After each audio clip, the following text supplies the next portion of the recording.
sound off for Chesterfield. Chesterfield, the only cigarette in America to give you premium quality in both regular and king size, brings you Dragnet.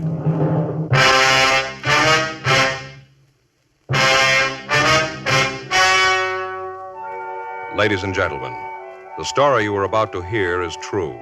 The names have been changed to protect the innocent.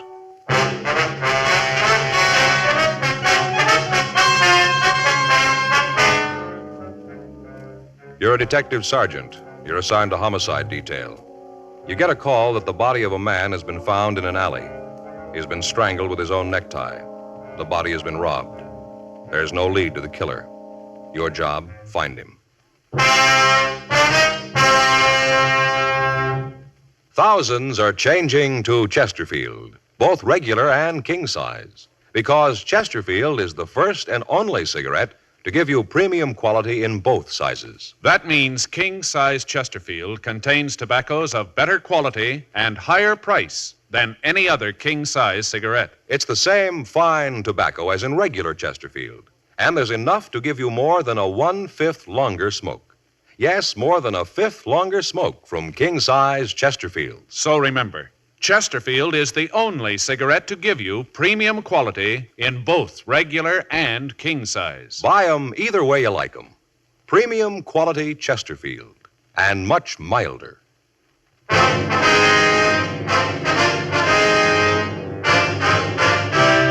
Dragnet, the documented drama of an actual crime. For the next 30 minutes, in cooperation with the Los Angeles Police Department, you will travel step by step on the side of the law through an actual case transcribed from official police files. From beginning to end, from crime to punishment, Dragnet is the story of your police force in action. It was Sunday, February 10th. It was cold in Los Angeles. We were working the day watch out of homicide. My partner's Frank Smith. The boss is Thad Brown, chief of detectives. My name's Friday. We'd gotten the call at 8:36 a.m., and it was 8:49 a.m. when we got to the corner of 18th and Winfield, the back alley. Must be it there. Yeah, there's Harper. Sergeant, back here. Hi, Friday, son. Harper, where is he? Back here. Who found him? The fellow gives his name is Alexander Jones. Where's he now? Al's got him out in the car. Figured you want to talk to him. Pretty bad off. Yeah. Must have had himself a real time last night. He's seeing things this morning. We picked him up just coming out of the alley. Stopped to talk to him. It looked like he was having a real rough time. Jones, huh? Yeah, probably not his real name. I've seen him around here before. There's the body. Strangled. Yeah, ambulance is here. Here's a slip. He was DOA. Yeah. See how the tie's pulled up out of the shirt. Looks like he was robbed. Pockets all turned inside out. You want to call the crime lab, Frank? Yeah. Found a couple of footprints over here in the gutter. Heel indentation looks pretty good. Yeah. Put this box over them. I don't know if they'll mean anything. Thought I'd better keep them for you, though. Mm-hmm. Looks like the body was dragged back here, doesn't it? Marks in the dirt. Yeah. How about the neighborhood, Harper? Anybody around here see anything? Well, I don't know. There wasn't anybody on the streets when we picked up this Jones guy. Haven't had a chance to canvass the area. Didn't want to leave here, you know. Yeah. Well, we better call the office head and send out a couple of men. Call Lee. He'll be right out. Got him at home. He's sound asleep. Said he'd call the lab and have Alan bring the stuff out, and Lee'd come right here. How about the coroner? He's on his way. Well, I want to call the office, Frank, and get some help checking the stores around, see if anybody heard anything. I used the phone in the cigar store on the corner. Guy on there said he opened up about 7:15. Said he didn't know anything about it. Store's back door is right there. See the one with the cigar posters on it? Yeah. All right, come on. I'll call in, and then we can check some of the other places, huh? Right. I'll wait here, Sergeant, until the rest of them come. Fine, thanks, Harper. We'll be in the stores around the street side there. Okay. Let us know when Lee gets here, will you? Yeah. What do you think, Joe? Well, I don't know. The way he's dressed there, good clothes, looked like he had money. Doesn't figure, does it? Yeah? What was he doing down here?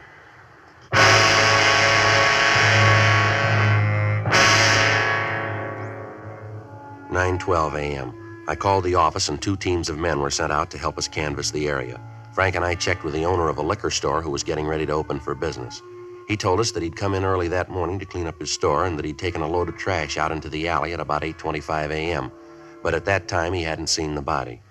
He went on to say, however, that it was possible that it might have been there and he just didn't notice it. 9:26 a.m. Sergeant J. Allen and Lieutenant Lee Jones from the crime lab arrived and began collecting the physical evidence. The body and the surrounding area were photographed. Photographs were taken of the footprints that Officer Harper had found. They were compared with the shoes worn by the victim, but they didn't match. The coroner went through the dead man's pockets but found nothing. Everything had been removed, all his personal effects, if any. The crew from the crime lab went through the alley and found a wallet behind the garbage cans at the rear of the liquor store. There was no money in it, but other papers hadn't been disturbed. Driver's license, social security card, and several business cards in the wallet bore the name of Arthur McKinley. The description on the license matched that of the victim. Comparison of the thumbprint on the driver's license with those taken from the body matched. McKinley's home address was listed as 9722 Willetta Street in Hollywood. The coroner removed the body. 10:52 a.m., Frank and I talked to Alex Jones, the man who had been in the alley where the body had been found. We had him take everything out of his pockets. I don't know what you're talking about. I didn't kill anybody. We didn't say you did. All we want to know is what were you doing in that alley? I went there to get away. From what? People. They're no good. None of them. No good. You got a job? Yeah, I work. What do you do? Wash dishes sometimes. Pearl diver? No, sir. No pearl diver. I'm a bartender. I don't feel so good. You got anything to drink around here? You know better than that, don't you? No, I didn't mean booze. Something cold. It feels like somebody's closed a valve in my head. It feels like it's going to blow apart. Isn't there something, anything, as long as it's cold? How about a Coke? Yeah, be fine. I'll get it for you. Want one, Joe? No, thanks. Mind if I go with you? Kind of stuffy in here. All right, come on, we'll all walk down. You ever been arrested, Alex? Yeah, a couple of times. Picked me up for being drunk. What's your real name, Alex? Stafford. Alex Stafford, that's the truth. Where are you from? Kansas. Mm-hmm. What are you doing out here? Figured that when I got out of the service, I'd come out here and go to work. Yeah? Got out here, spent a couple of days looking for a job, had my muster and out pay about $400. Figured I didn't have to go to work right away. Uh-huh. Just a second.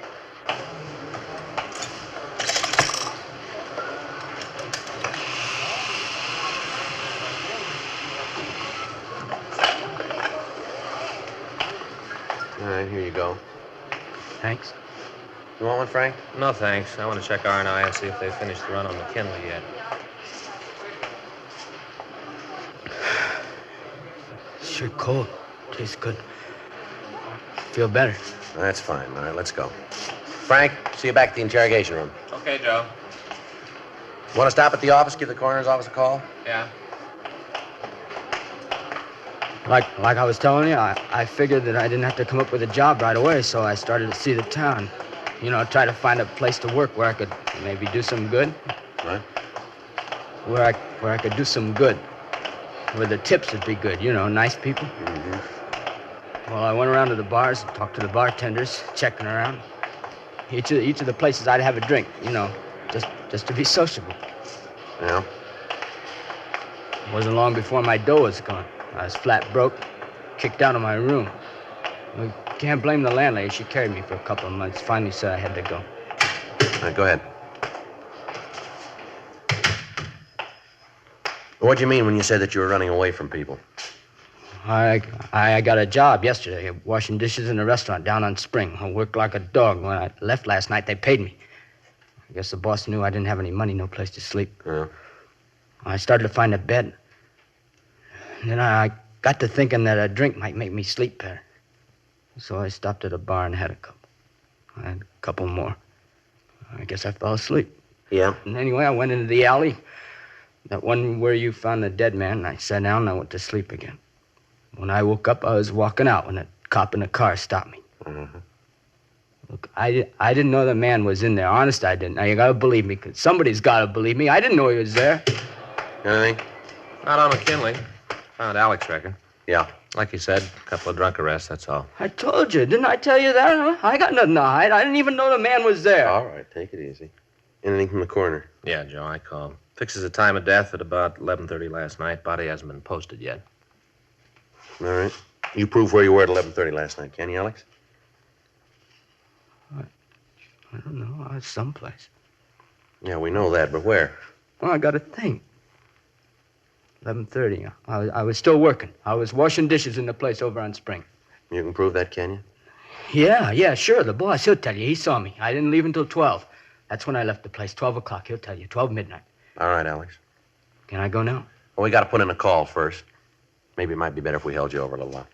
Why? I haven't done anything. Well, it's against the law to be drunk on the streets. You know that, Alex. Yeah, I guess I do. You're going to put me in jail, huh? No, we're going to have to book you. The judge will decide where you're going to go. Probably be the county work farm. Yeah.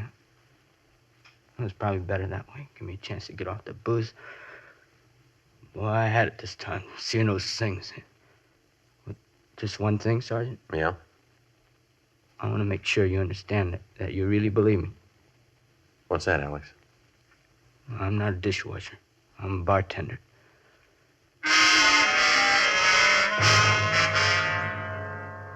"12:18 p.m. We had Alex Stafford booked at the main jail on a charge of violation of 4127 LAMC, drunk. We called the place where he'd been employed and found that he'd been telling the truth about the time he had left the restaurant on Spring Street. 1:36 p.m. We drove out to McKinley's home in Hollywood. It was a small stucco cottage set into the side of a hill. In front of the house, there was a boy's bicycle and a smaller child's wagon. Frank rang the bell and we waited. Yes? Miss McKinley? Yes, that's right. What do you want? Police officers, ma'am. We'd like to talk to you. It's about Arthur, isn't it? Isn't it? It might be better if we talked inside, Mrs. McKinley. All right. Come on in. You have to excuse the way the house looks. I haven't felt like cleaning it up. I've been so worried about Arthur. That's quite all right, ma'am. Now, what is it you want to tell me about him? He's dead, isn't he? You don't have to lie about it. I know he's dead. I spent the whole night thinking about it. You can probably tell I haven't gotten any sleep. I don't want you to lie about it. I want the truth. Arthur's dead, isn't he? Yes, ma'am, he is. I'll have to sit down. Was something we can get for you, Miss McKinley? Water, something like that? No, nothing. Why do you say you knew your husband was dead, ma'am? I just knew it, that's all. I can't tell you how. I can't put it into words, but I just knew it, that's all. When he called last night, I knew. What time was that, ma'am? About 6:30. He said he was just leaving the shop and that he was on his way home. It was his birthday. He's going to stop and get some beer and a couple of bottles of bourbon. Mm-hmm. We're having some people in. He said he was going to stop for some things. Then he said he'd be right home. Yes, ma'am. Well, the children waited up for him till 10 o'clock. That's way past their bedtime. I let them wait up. They had some presents they wanted to give their father. Arthur Jr. had made a wallet and handcraft class at school, all tooled and carved and everything. It's on the table there. Mm-hmm. Little girl got him an ashtray. She picked it out by herself. It's on the table, too. Guess maybe you'll never get it now. I wonder if we could call your family doctor, ma'am. You don't look like you're well. No. I just can't believe it yet. But I know it's true. That's funny, isn't it? I know it's true, but I don't believe it. I know it's true, and I don't believe it. How did it happen? Was it an accident in the car? No, ma'am. He was murdered. Arthur. Arthur, he was murdered? That's right, Miss McKinley. Miss McKinley. There's no Mr. McKinley anymore. He was murdered. I think maybe you better let us call a doctor for you, ma'am. Get you something. No, there's nothing a doctor can do. Nothing anybody can do. Nothing. Who did it, you know? You know who killed him? No, ma'am, we don't. Not yet. You said your husband called you from the shop, ma'am. What shop would that be? That's the florist shop. Our shop. We owned it. He called me from there about 6:30 and said he'd be home. That he was going to stop for some things and then he'd be home. But he wasn't. I knew it. I knew it all night. I thought of what I'd say, what I'd do, how I'd feel, but now none of it fits. None of it seems to matter. Nothing matters much. Nothing. He said he was coming right home. Who's your family doctor, ma'am? What'd you say? Your family doctor, ma'am. Who is he? Dr. Simpkins in Hollywood. Dr. Simpkins, Hollywood, 27083. Want to call him? Yeah. He said he was going to pick up a few things and come right home. My husband, Arthur McKinley. You know that, do you? Ma'am? There is no Mr. McKinley anymore, is there?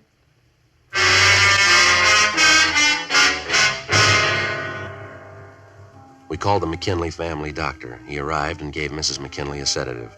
Frank and I talked to her before it took effect. We asked her about her husband's friends, his business associates. She could give us no new leads. She told us that her husband usually brought the weekend receipts from the store home with him on Sunday nights so that he could make out the deposit slip for the bank.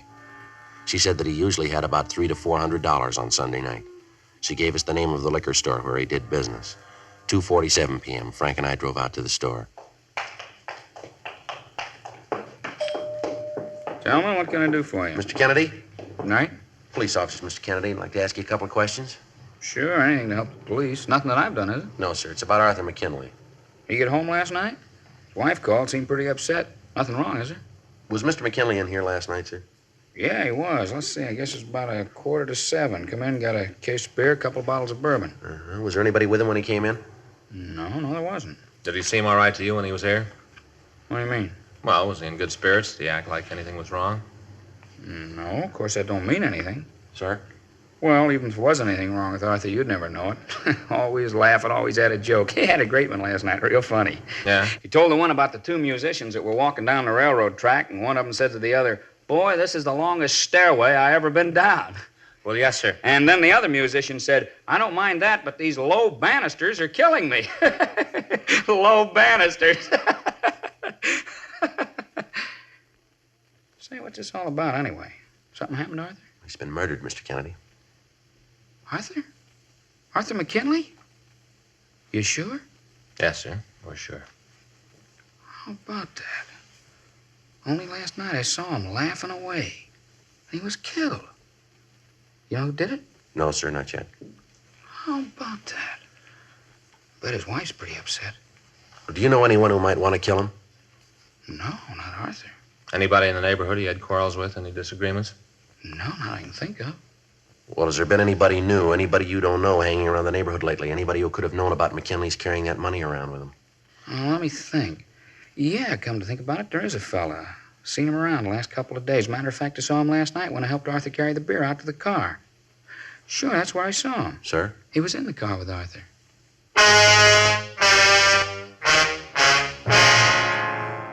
February 10th, 3:50 p.m. We continued to question John Kennedy. He told us that when Arthur McKinley had left the liquor store, he had carried a case of beer out to the car for him. Kennedy said there was a man waiting in the car. The liquor store owner told us that he had seen the man in the neighborhood on several previous occasions, that the man had talked to most of the shopkeepers in the vicinity asking for odd jobs. Kennedy went on to say that he had hired him himself once to wash the front windows of the store. He gave us a complete description, and Frank called it into the office. A local and an APB were gotten out on him. Kennedy was unable to give us his name or tell us where the suspect might live. He agreed to go downtown to the city hall and look through the mug books for us. He called his brother down to take charge of the store, and as soon as he arrived, Kennedy was taken down to the office. 5:17 p.m.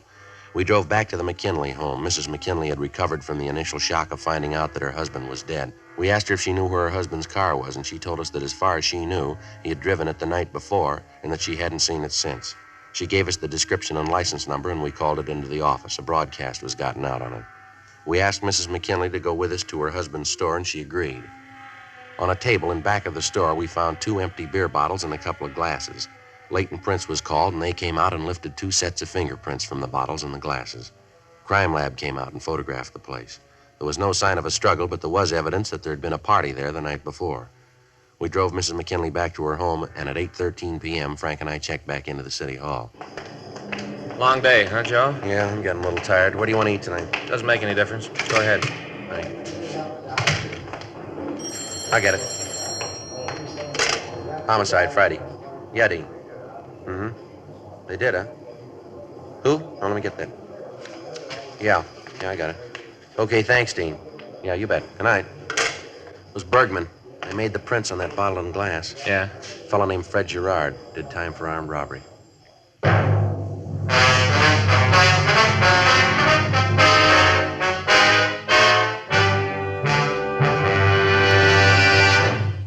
You are listening to Dragnet, the authentic story of your police force in action. We like to give you the facts about Chesterfield so you can be your own judge. Chesterfield is the first and only cigarette to give you premium quality in both regular and king size. Chesterfield is the first and only cigarette to tell you what it's made of. The world's best tobaccos, kept tasty and fresh by pure and costly moistening agents, the best that money can buy. And Chesterfield cigarette paper is of the highest purity. Now, Chesterfield is the first and only cigarette to present this scientific evidence on the effects of smoking. A medical specialist is making regular bi-monthly examinations of a group of people from various walks of life. 45% of this group have smoked Chesterfields for an average of 10 years. He reports that he observed no adverse effects on the nose, throat, and sinuses of the group from smoking Chesterfield. Either way you like them, regular or king size, you'll find premium quality Chesterfields much milder.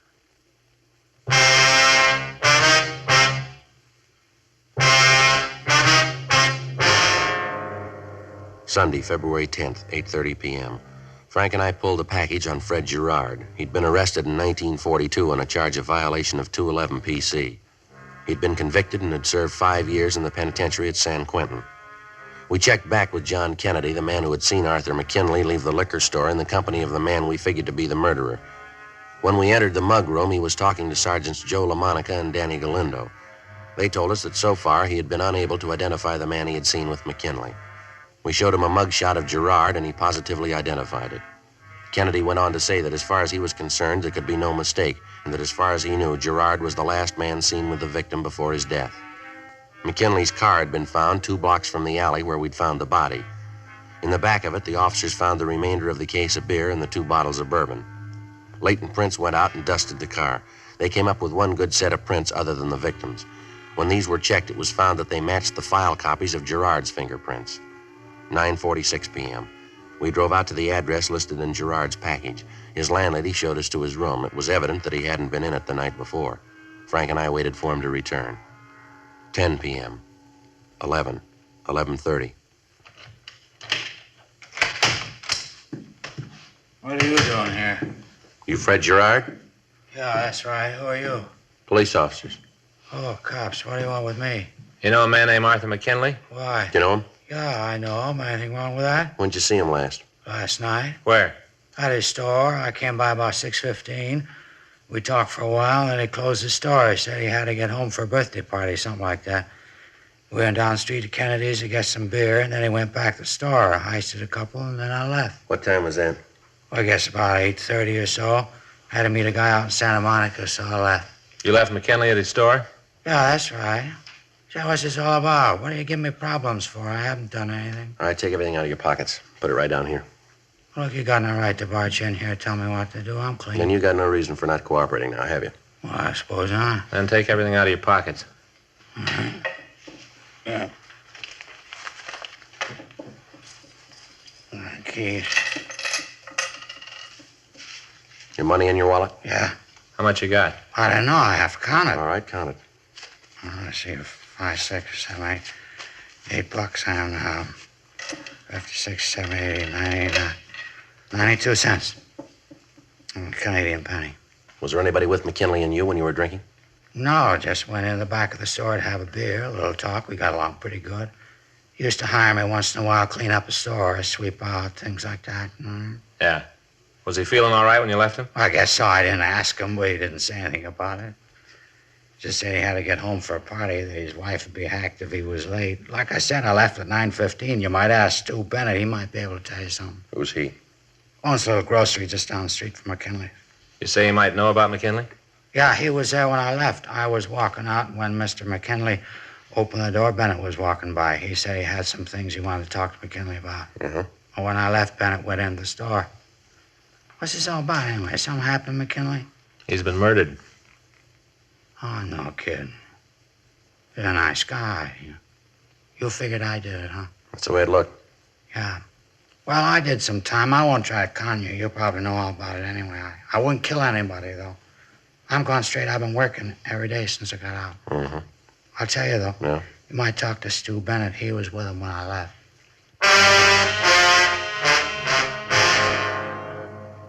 Fred Gerard gave us a complete description of Stuart Bennett. We called the name into R&I, but he had no record. We checked Bennett's store and found a card on the front door that gave his home address. Frank and I drove out to his house. He lived in a new apartment development in the southwest section of town. Monday morning, 12:47 a.m. We rang the bell to his apartment. He's probably asleep. Yeah. Want to try it again? No. Who is it? Like to talk to you. Just a minute. Yeah? Police officers. I'm Frank Smith. This is my partner, Joe Friday. How do you do? Want to come in? Right. Well, what is it you wanted to talk to me about? You know a man named Arthur McKinley? Do you? I knew you'd find out. I knew it right after it happened. Knew it right away. All right, you want to get dressed? Yeah, all right. I came home last night after it happened. I thought about it. I thought and thought. I wanted to go and tell you about it. I knew that I'd done a terrible thing. Killed Arthur. Killed another human being. You got to understand one thing, Mr. Friday. What's that? It's important to me. I'm not a vicious man. Why'd you kill him? Well, I stopped last night to talk to him about all of us getting together as sort of a pool. Hiring Fred to sort of take care of all the stores. That's what I went to see him about.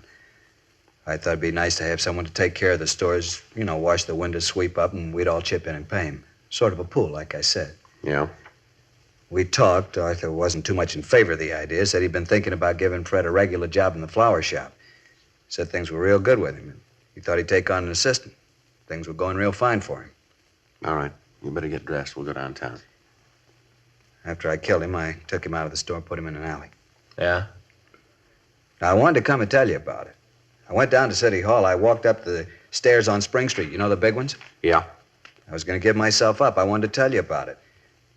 And then when I got there, the doors were closed. The sign said to use a Main Street entrance. I sat down on the stairs. Sat there for a long time. I thought about telling somebody about what I'd done. And then I walked around by the police department. On the walk, it goes around. I looked into the window and saw the detectives. I wanted to go right in and tell them about it. All right. Come on. Get your clothes on. Let's go. Now, that should prove it to you. What's that? I'm not a vicious man. The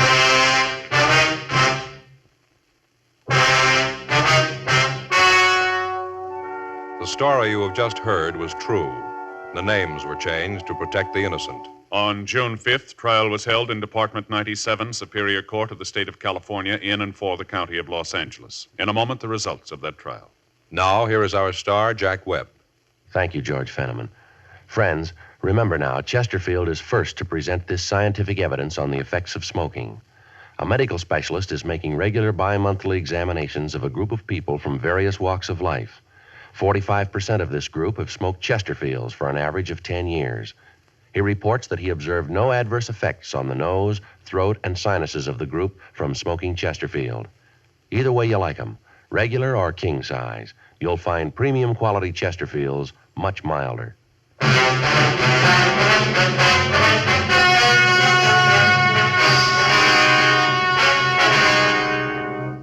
Stuart Carlisle Bennett was tried and found guilty of murder in the first degree. He is now serving his term in the state penitentiary, San Quentin, California.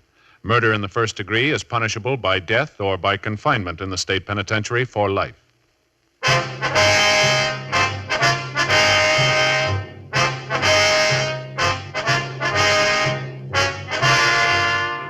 You have just heard Dragnet, a series of authentic cases from official files. Technical advice comes from the Office of Chief of Police W.H. Parker, Los Angeles Police Department. Technical advisors, Captain Jack Donahoe, Sergeant Marty Wynn, Sergeant Vance Brasher. Heard tonight were Ben Alexander, Eddie Firestone, Carolyn Jones, Herb Vigran. Script by John Robinson. Music by Walter Schumann. Hal Gibney speaking. Sound off for Chesterfields. Either way you like them, regular or king size, you'll find premium quality Chesterfields much milder. Chesterfield has brought you Dragnet, transcribed from Los Angeles.